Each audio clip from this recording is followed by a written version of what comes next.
Eclesiastés capítulo 12 versículos 9 al 14.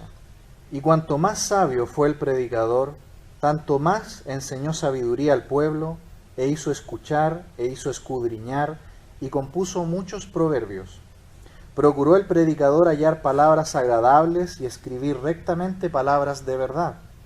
Las palabras de los sabios son como aguijones, y como clavos hincados son los maestros de las congregaciones, dadas por un pastor. Ahora, hijo mío, a más de esto, sea amonestado. No hay fin de hacer muchos libros, y el mucho estudio es fatiga de la carne. El fin de todo el discurso oído es este: teme a Dios y guarda sus mandamientos, porque esto es el todo del hombre. Porque Dios traerá toda obra a juicio, juntamente con toda cosa encubierta, sea buena o sea mala. Bien, en esta noche vamos a ver que obediencia y temor son la evidencia de una vida abundante. Con la ayuda del Señor, entonces, llegando al final del libro, hemos visto que este libro llamado Eclesiastés viene de la palabra griega eclesia, ¿cierto? Muy parecido a lo que nosotros conocemos como iglesia. Y una iglesia es básicamente una congregación que se escucha para oír a un predicador, a un pastor. Así es como él se presenta, Salomón, en el libro. Se presenta como el Kohelet en hebreo, significa el predicador. Y Salomón ha dado hasta aquí lo que claramente ha sido un discurso verdaderamente evangelístico. Llama al hombre sin Dios luego de probar que aunque pueda lograr todo en esta vida debajo del sol, si no tiene a Dios, ha sido una vida vana, vacía y sin sentido, y si muere irá a las tinieblas. La vida pareciera ser entonces solamente un grito al nacer y el grito al morir. Ahora, en este último párrafo, Salomón le hace un llamado al hombre sin Dios a venir a tener una relación personal con él. Esa ha sido sin duda la palabra clave en el libro, ¿no? Javel, vacío, vanidad. Es como tratar de agarrar el aire, esa es la idea de la palabra. Y en eso se envuelve una gran frustración. Allí en el primer capítulo del libro, vimos por ejemplo en el versículo 2, que él parte hablando de esta manera: vanidad de vanidades, dijo el predicador, vanidad de vanidades, todo es vanidad. ¿Qué provecho tiene el hombre de todo su trabajo con que se afana debajo del sol? Generación va y generación viene, mas la tierra siempre permanece. Sale el sol y se pone el sol y se apresura a volver al lugar de donde se levanta, etcétera, etcétera. El mundo parece avanzar sin detenerse, pero el hombre sin Dios llega un momento en que muere y va a las tinieblas si nunca conoció a Dios. Aquí Salomón recorrió todas las vivencias que el ser humano puede tener, pero él siempre dice que si no tienes a Dios, nunca vas a estar realmente satisfecho, porque vacíos de Dios no hay satisfacción en este mundo. Y en el otro mundo solo te esperaría juicio e infierno. Sin Dios vivimos solamente para hacer un recuerdo, y a veces ni siquiera eso. Si yo le preguntara a usted si conoce el nombre de su bisabuelo o de su tatarabuelo, ¿lo sabe? Yo personalmente no tengo la menor idea quiénes fueron. No sé nada de su biografía, ni siquiera sé sus nombres. Creo que alguna vez cuando era niño, uno de mis abuelos me contó un poco, pero no recuerdo nada. Y de alguna manera así somos los seres humanos si pasamos por este mundo solamente viviendo debajo del sol sin Dios, simplemente para hacer un recuerdo. Pero aquí Salomón, en este libro verdaderamente evangelístico, él dice que si el ser humano logra encontrar a Dios, la vida en esta tierra será distinta. No más debajo del sol, sino a la luz de la eternidad. Lo que Salomón ha querido decir en el libro es que la esencia del ser humano es vivir en comunión con Dios, su Creador. Conocerlo, amarlo, adorarlo y aprender de Él. Vamos al versículo 9. Dice el versículo 9, y cuanto más sabio fue el predicador, tanto más enseñó sabiduría al pueblo, e hizo escuchar, e hizo escudriñar, y compuso muchos proverbios. Salomón sabe la respuesta al dilema humano que él presenta en este libro. Él sabe que todos los seres humanos sin Dios saben por su propia vivencia que la vida es vacía si no tienes a Dios, que no encuentras satisfacción. Solo hay pequeños momentos de felicidad y luego viene un vacío. Realmente sin Dios nada llena. Y Salomón ha dejado claro que la razón es la falta de Dios y que esa sed es de Dios. No solo deja la razón de la vanidad humana, el sinsentido, sino también su misión como el predicador de llamar al hombre a venir a un encuentro con Dios. Y eso es lo que va a hacer aquí en este último párrafo del libro. Dice el resto del versículo: y cuanto más sabio fue el predicador, tanto más enseñó sabiduría al pueblo. Es decir, cuanto más sabemos de la verdad que Salomón comparte aquí, más responsable se sentía y la compartía con los demás. Igual que nosotros como iglesia en el día de hoy, mientras más amamos a Cristo, mientras más lo conocemos, más debemos sentirnos deudores y responsables de compartir del amor de Dios a otros. Dice Salomón aquí que él hizo escuchar a las personas. Hizo escuchar. Muchas veces él comunicó las verdades de Dios al pueblo y su familia hablándoles, haciéndoles escuchar. Y nosotros en el día de hoy debemos hacer lo mismo como iglesia. La iglesia debe hacer escuchar al mundo el Evangelio. Y no debemos cansarnos, debemos compartir de Cristo sin parar a todos los que podamos. También dice ahí que Salomón hizo incluso escudriñar a las personas. No solo hizo escuchar al pueblo y a su familia, sino también les hacía profundizar en esta verdad que Salomón va a revelar aquí a continuación. Y lo mismo nosotros, a las personas que podemos enseñarles, por ejemplo a nuestros hijos desde pequeños, que ellos mismos vayan escudriñando y entendiendo la verdad del Evangelio. Recordemos que nuestros hijos no nacen creyentes, aunque nazcan en una familia cristiana. Muchos niños que han nacido en un hogar cristiano, con padres cristianos consagrados, muchas veces llegan adultos y no van a la iglesia, no creen en Cristo, porque nunca creyeron en Cristo. Porque los hijos no nacen creyentes. Aquí Salomón dice: yo a todo el pueblo, a toda mi familia, le he hecho escuchar lo que voy a decir a continuación e incluso les he hecho escudriñar. Nosotros a nuestros niños, jóvenes y adultos aquí en la iglesia les hacemos escudriñar la Biblia, ¿no? Para que conozcan de Cristo y del Evangelio, para que un día conozcan a Cristo. No solamente hizo escuchar, hizo a las personas escudriñar incluso en la palabra las verdades de Dios, dice también que él hizo composiciones, dice que escribió muchos proverbios, es decir, él dejó también el mensaje por escrito al pueblo, a su familia, a todos, con el fin de resolver el conflicto que plantea este libro, de que sin Dios la vida no tiene sentido y después de la muerte solo vienen tinieblas. La solución para que la vida valga algo realmente está aquí en el final de este libro. Versículo 10 dice: procuró el predicador hallar palabras agradables y escribir rectamente palabras de verdad. No sé si lo han notado, pero a través de este libro hemos escuchado muchas expresiones que son memorables y que incluso personas no creyentes las usan. Por ejemplo, le escribió: lo torcido no puede enderezarse. Vanidad de vanidades, todo es vanidad. El que añade ciencia, añade dolor. Todo lo hizo hermoso en su tiempo. Mejor es la buena fama que el buen ungüento. Mejor el día de la muerte que el día del nacimiento. Echa tu pan sobre las aguas. Acuérdate de tu Creador en los días de tu juventud. Y muchos más. Frases exquisitas, frases muy bellas que los grandes talentos de la humanidad, los grandes que se han destacado en la literatura, han hablado del libro de Eclesiastés como una de las más grandes joyas de la literatura del mundo. Por ejemplo, recordamos la última parte del capítulo, la primera parte del capítulo 12, cuando él habla de la vejez y de la muerte.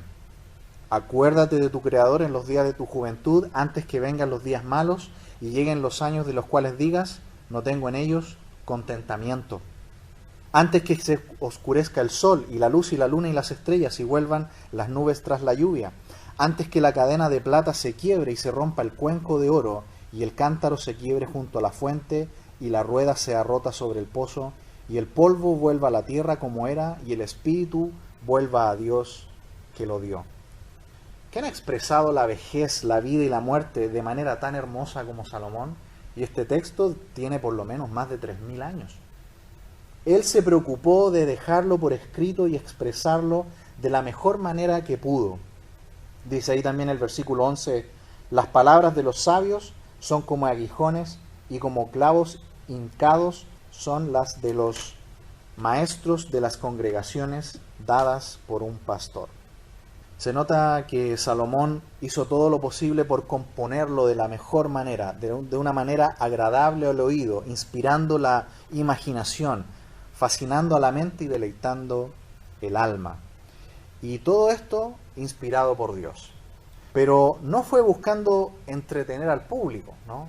Para entretener a las personas que lo leyeran, sino que es una verdadera literatura trascendente. Porque él dice aquí que él ha dejado la verdad, la rectitud, la franqueza, la honestidad. Él nos cuenta la verdad. Él nos trata de buscar adeptos al escribir este libro. Él quiere que el ser humano sin Dios conozca a Dios.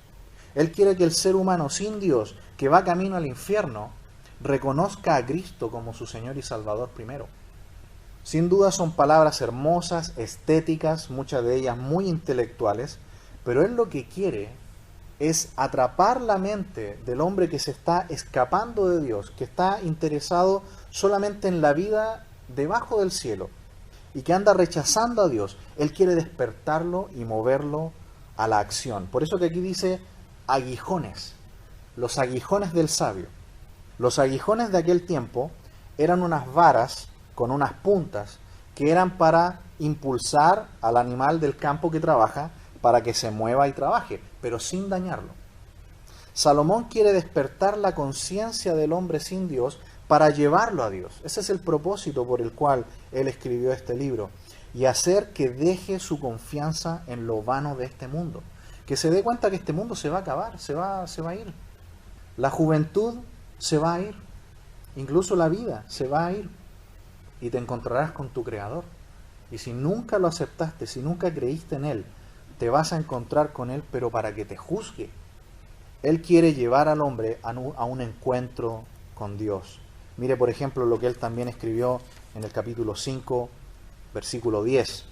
El que ama el dinero no se saciará de dinero, y el que ama el mucho tener no sacará fruto. También esto es vanidad. Cuando aumentan los bienes, también aumentan los que los consumen. ¿Qué bien pues tendrá su dueño sin verlos con sus ojos? Dice el sueño del trabajador, coma mucho, coma poco, pero al rico no le deja dormir la abundancia. Hay un mal doloroso que he visto debajo del sol, las riquezas guardadas por sus dueños para su mal, las cuales se pierden en malas ocupaciones. A los hijos que engendraron, nada les queda en la mano. Como salió del vientre de su madre, desnudo así vuelve, yéndose tal como vino, y nada tiene de su trabajo para llevar en su mano. Hasta ahí la lectura. Qué aguijones, ¿no? Esos son aguijones que el sabio trata de darle al hombre para decirle, no te afanes en este mundo. Si no conoces a Dios, al final cuando mueras, nada valdrá la pena, porque ni todo el dinero que logres juntar te va a ayudar a enfrentar los verdaderos problemas de la vida, ni mucho menos pagar el cielo. Dice ahí también, clavos hincados. Estos clavos hincados son las estacas que usaban los pastores cuando salían al campo llevando los rebaños, y a veces tenían que acampar en el campo y clavaban estas estacas en el campo, ¿no? Estas tiendas al campo abierto. Y a continuación, por eso que él también menciona al pastor.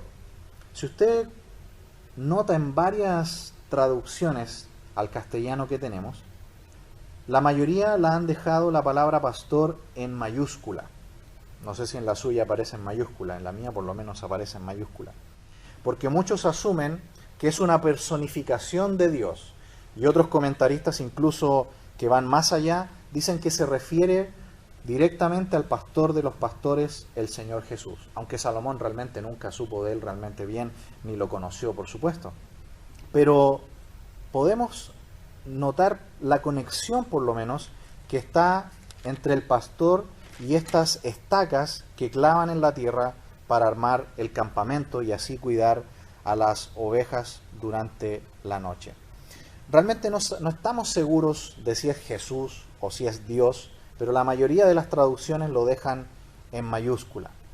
Y es que, como el Salmo 23, o el mismo Señor Jesús que dijo que Él era el buen pastor que daba su vida por las ovejas, lo cierto es que todo lo bueno viene de Dios. El alimento y la saciedad para nosotros, como sus ovejas, viene de Él. La vara y su cayado, que son como nuestros aguijones, ¿no es así?, no son para golpearnos. Algunos piensan que la vara y el cayado del pastor del Salmo 23 son para golpear a las ovejas, ¿no? Pero realmente no. La vara del pastor es un palo para golpear a los depredadores de las ovejas, a los lobos que se acercan al rebaño. Y el cayado es una vara también, pero con una curvatura en la punta, para tomar del cuello a la oveja que se escapa, ¿no? Así que por eso que el salmista dice, tu vara y tu cayado me infundirán aliento, ¿no? Es decir, la oveja ve al pastor con esos dos elementos y la oveja se siente tranquila, se siente bien.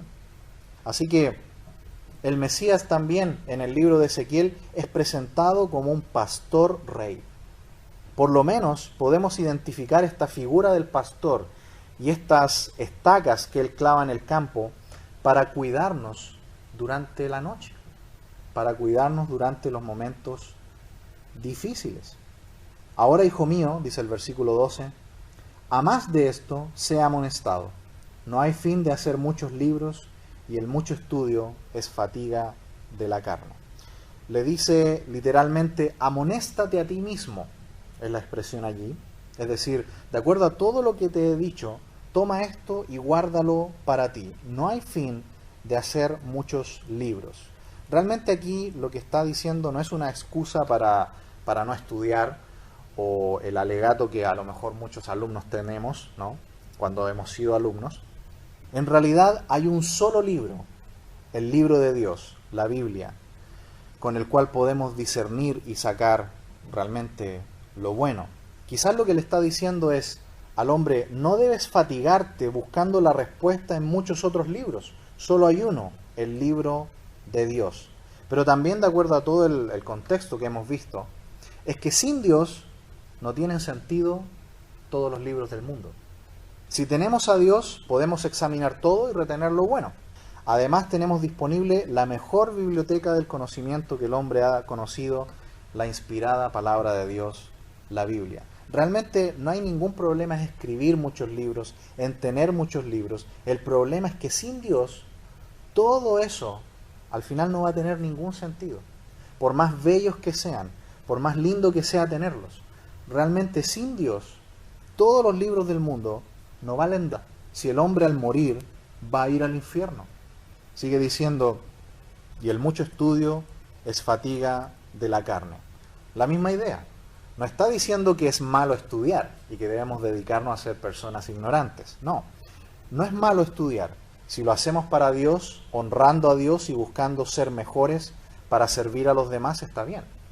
Es fatiga de la carne si aquella persona se desvive por estudiar y no tiene a Dios en su vida y al final termina y pasa de este mundo sin nunca haber conocido a Dios. ¿Cuántos intelectuales que quizás escribieron muchos libros y leyeron muchísimos libros mueren en este mundo y van al infierno? Es algo terrible. Leyeron todos los libros, incluso la Biblia, pero rechazaron a Dios. Para ellos fue solamente fatiga de la carne. Para ellos fue lamentablemente un deleite breve aquí en la tierra, pero que no les sirvió de nada. De nada. Salomón ha pasado por todos los placeres y disfrutes de la vida, por todos, los ha mencionado todos aquí en este libro. Los estudios, la música, los más ricos alimentos, por todo ha pasado, y ahora también por el estudio de los libros. Y él dice, sin Dios no van a tener sentido. Pero para nosotros que sí tenemos a Dios, sí podemos hacer que tengan sentido. Recordemos que él está hablando al hombre sin Dios. Y aquí, en el versículo 13, le da el propósito final. El propósito final del libro. Tenemos un libro en el Nuevo Testamento que es el Evangelio de Juan.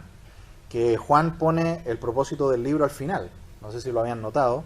En Juan capítulo 20, versículo 30, dice: hizo además Jesús muchas otras señales en presencia de sus discípulos, las cuales no están escritas en este libro, pero estas se han escrito para que creáis que Jesús es el Cristo, el Hijo de Dios, y para que creyendo tengáis vida en su nombre. Así que no es algo raro que un autor bíblico coloque el propósito de su libro al último, al final. Hay otros que lo han puesto al inicio, como Proverbios. Proverbios 1:7 dice: el principio de la sabiduría es el temor de Jehová. Salomón hizo como Juan, colocó el propósito al final, al último. Se dedicó todo el libro a experimentar, a vivir todo como se puede vivir en este mundo de la mejor manera posible, pero sin Dios, y el resultado fue un desastre. Nada satisface, y todo termina siendo vanidad de vanidades. Y si mueres en este mundo sin Dios, aunque viviste lo mejor de esta vida, vas a terminar en el infierno. Por eso que el versículo 13 dice: el fin de todo el discurso oído es este: teme a Dios y guarda sus mandamientos, porque esto es el todo del hombre. Teme a Dios es lo primero. ¿El tener miedo a Dios es el todo del hombre? Realmente la verdad es que amor y temor van juntos. Le amamos y le tememos. Él es santo y es justo, es misericordioso, amoroso, pero también es fuego consumidor. Este santo Dios tomó forma humana, vino al mundo y asumió la culpa nuestra y murió. Era el juez que condenaba, pero al mismo tiempo vino a salvar. Jesús, el Emanuel, es la perfecta persona divina que no puede morir porque es Dios, pero murió en la cruz por amor y recibe por hijo a todo pecador arrepentido. Así que los verdaderos hijos de Dios, ¿qué hacemos? Le deseamos. Es un temor que en vez de alejarnos, nos acerca para adorarlo con reverencia y para ser santos. Quiero mostrarle un ejemplo de esto en Éxodo capítulo 20. Acompáñeme por favor a Éxodo capítulo 20, versículo 18. En Éxodo 20 sabemos es la entrega de las tablas de la ley, de los 10 mandamientos, y el pueblo de Dios está aterrorizado por el poder de Dios, por los relámpagos, por los sonidos que escuchan en el momento que Moisés recibe estos 10 mandamientos. Allí estaban temblando y le piden a Moisés que él hable. Mire lo que dice: todo el pueblo observaba el estruendo y los relámpagos y el sonido de la bocina y el monte que humeaba, y viéndolo el pueblo temblaron y se pusieron lejos. Y dijeron a Moisés: habla tú con nosotros y nosotros oiremos, pero no hable Dios con nosotros para que no muramos. Y aquí viene la clave, mire este versículo. Y Moisés respondió al pueblo: no temáis, porque para probaros vino Dios, y para que su temor esté delante de vosotros, para que no pequéis. Note conmigo, por favor, la última parte del versículo 20, que es realmente impresionante. Para que su temor esté delante de vosotros, para que no pequéis. Moisés es como que dijera: no teman, pero teman. Es decir, no teman que es un Dios Padre. Es un Dios Padre. No somos sus enemigos, somos sus hijos. No somos sus esclavos. Debemos temerle y amarle, pero como un hijo a un padre. No es un Dios tirano, malvado. ¿Se fijan? Ellos ahí, cuando se querían alejar y escapar, estaban mirando a Dios de esa manera. No como un Dios Padre, no como un Dios amoroso, más bien un Dios tirano. Y Moisés les corrige y le dice: no, no es así. Este es un temor, pero que nos lleva a amarlo y acercarnos a Él. Le amamos y obedecemos sus mandamientos. Eso es el verdadero temor. No el temor que nos aleja porque tenemos terror, sino que es un Dios amoroso, sabio, que quiere lo mejor para nosotros. ¿Cómo no vamos a amarle así más cada día? Aquí en el libro de Eclesiastés se mencionó el temor por lo menos 6 veces. Los fariseos no temían a Dios. ¿Recuerdan que temían a los hombres? En un sentido, todos quizás tememos a los hombres. Tratamos de tener buenas relaciones con las personas.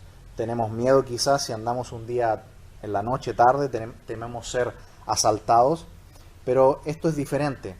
El temor de los fariseos por los hombres eran porque ellos querían ser aplaudidos por los hombres, de hacer todo para agradar a los hombres. Ese no es el verdadero temor a Dios. El verdadero temor es el que se dirige a Dios, pero para amarlo y para obedecerlo. Por eso que el versículo acá 13 dice, y guarda sus mandamientos. El Señor Jesús dijo, el que me ama mi palabra guardará. El que no me ama no guarda mis palabras. Es decir, los hijos de Dios no somos autónomos, separados de Dios. No somos pequeños monarcas de nuestra vida. El creyente no hace lo que quiere con su vida y con su cuerpo. El verdadero temor de Dios es obedecerle. Obedecerle. Eso es realmente temer a Dios, es guardar sus mandamientos. Y este es el punto crítico. El incrédulo, el hombre sin Dios, no puede obedecer a Dios. La única forma de que pueda temer a Dios, de que pueda obedecer a Dios, es por un cambio interior. Tiene que ocurrir en el ser humano una transformación interior que solamente Dios puede hacer. Porque la obediencia sin Dios son trapos de inmundicia. Es algo abominable. ¿Sabe usted que los seres humanos sin Dios pueden obedecer en algunos puntos a Dios? Perfectamente. Pueden cumplir la ley, pueden no cometer muchos pecados que la Biblia dice que no cometan. En un sentido, muchos incrédulos obedecen a Dios. Pero esa obediencia para Dios no vale de nada. Porque no hay un cambio interior en ellos. Sin Dios, el hombre, por más que se esfuerce y logre acertar algunas veces en su obediencia a Dios, no puede agradar a Dios si no tiene una relación con Él por medio de Cristo, si no tiene comunión con Él. Recordemos que Jesús es el diálogo entre Dios y los hombres, es el camino entre Dios y los hombres. Sigue diciendo el versículo, porque esto es el todo del hombre. Note la palabra todo. ¿Se fija que no dice el deber del hombre?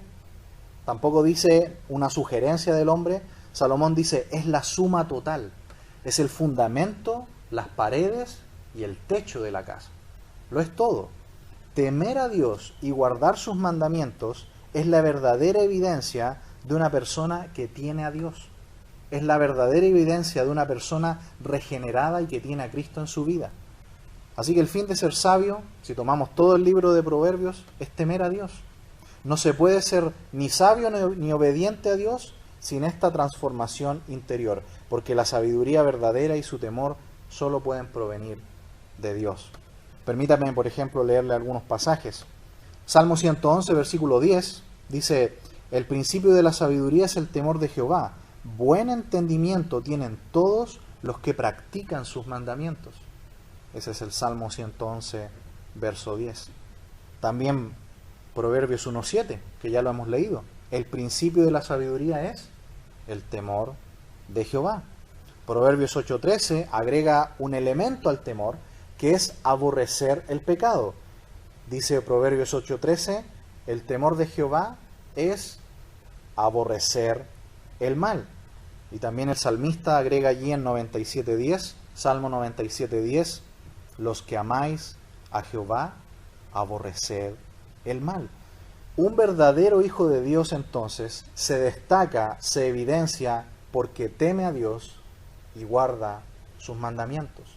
Salomón le dice entonces al hombre sin Dios que la única forma de que un ser humano va a poder vivir realmente en esta vida con sentido y cuando muera va a ir a la presencia de Dios por la eternidad es que sea un hijo de Dios. Y los verdaderos hijos de Dios temen y guardan sus mandamientos. Y esto se produce por una transformación interior, por una conversión interior.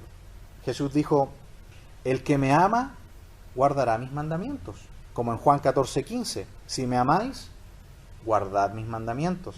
Juan 15:14 también dice, vosotros sois mis amigos si hacéis lo que yo os mando. Así que solamente Dios puede cambiar la conducta de una persona. Si el hombre tiene a Dios, está capacitado para agradar a Dios. Tiene una nueva brújula interior. Ahora puede amar lo que Dios ama y aborrecer lo que Dios aborrece. Entiende que Dios es luz y no hay ningunas tinieblas en él. Ahora puede tener sentido desde las cosas más sencillas, como comer o beber, hasta las cosas más elevadas, como hemos visto acá, como son los estudios y los libros, los inventos, la creatividad, el trabajo. Todo tiene sentido cuando tienes a Dios. Versículo 14 de Eclesiastés 12 dice: porque Dios traerá toda obra a juicio, juntamente con toda cosa encubierta, sea buena o sea mala. Como no es un hombre que tiene a Dios, es un hombre no regenerado, Salomón le recuerda a este hombre que serás un día juzgado. Finalmente, después de revelar la verdad de la vida, de que hay un Dios eterno, amoroso, justo y creador, ante Él, todos los que no tienen a Dios van realmente en camino a encontrarse con Él, pero para ser juzgados. Nosotros los creyentes no. Nosotros no vamos a juicio. Esto no tiene nada que ver con el tribunal de Cristo.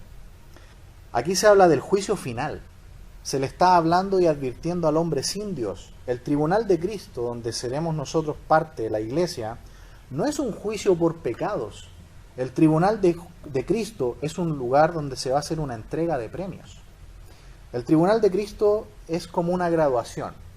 Todos se gradúan, pero algunos reciben premios, algunos no, pero todos pasan. Si alguien no asistió a la graduación fue porque no pasó de curso, ¿no? Pero en la graduación todos van y todos pasan y algunos reciben premios y reconocimientos. Así es el tribunal de Cristo. El tribunal de Cristo no es un juicio por pecados del creyente. Aquí lo que Salomón está hablando es del juicio final, el juicio que van a enfrentar los incrédulos por haber pasado toda su vida ignorando a Dios. Recordemos, hermanos amados, que en nuestro caso, el libro donde estaban escritos todos nuestros pecados fue borrado. Todos nuestros pecados fueron borrados por la sangre de Cristo. En el tribunal de Cristo solamente vamos a recibir o no premios por nuestras obras. Dice también ahí el versículo, junto con toda cosa encubierta. Este es un juicio contra los no creyentes. Los pecados de los creyentes, nuestros pecados, ya fueron juzgados en la cruz y nuestra culpa fue quitada. Dice allí también, sea buena o sea mala. El incrédulo, como dijimos anteriormente, puede hacer algunas cosas buenas según la ley, como ayudar a los pobres, por ejemplo. Puede respetar algunos puntos de la ley, pero eso no lo hace hijo de Dios, no lo hace una persona regenerada. Dice Hechos 17:30, por cuanto ha establecido un día en el cual juzgará al mundo con justicia por aquel varón a quien designó, dando fe a todos con haberle levantado de los muertos. El ser humano debe refugiarse en la justicia de Cristo, justicia que Cristo conquistó en la cruz. Hemos visto entonces en esta noche que el libro de Eclesiastés ha resultado ser un libro evangelístico. Es un libro que presenta de alguna manera el mensaje de la salvación, pero acá en el Antiguo Testamento. Y que la obediencia y el temor son las únicas verdaderas evidencias de una vida abundante. El hombre sin Dios, si no tiene una transformación interior por medio de Cristo, no es un hijo de Dios. Y por más que crea que está viviendo bien y feliz en el mundo, o con tiempos buenos y malos, que ya vendrá tiempo mejor, lo único que está haciendo es caminando cada día un paso más al infierno. Y nuestra labor es recordarle, no, estás en un camino que solamente te llevará a una eternidad separado de Dios. Los verdaderos hijos de Dios temen a Dios y le obedecen. Se acercan a la palabra de Dios y la guardan y viven para Cristo todos los días de su vida. Así que, hermanos amados, sigamos compartiendo del Evangelio a otros para que muchos más puedan conocer a Cristo y dejen de llevar vidas vanas y rumbo al infierno como la llevan hasta el día de hoy. Vamos a orar.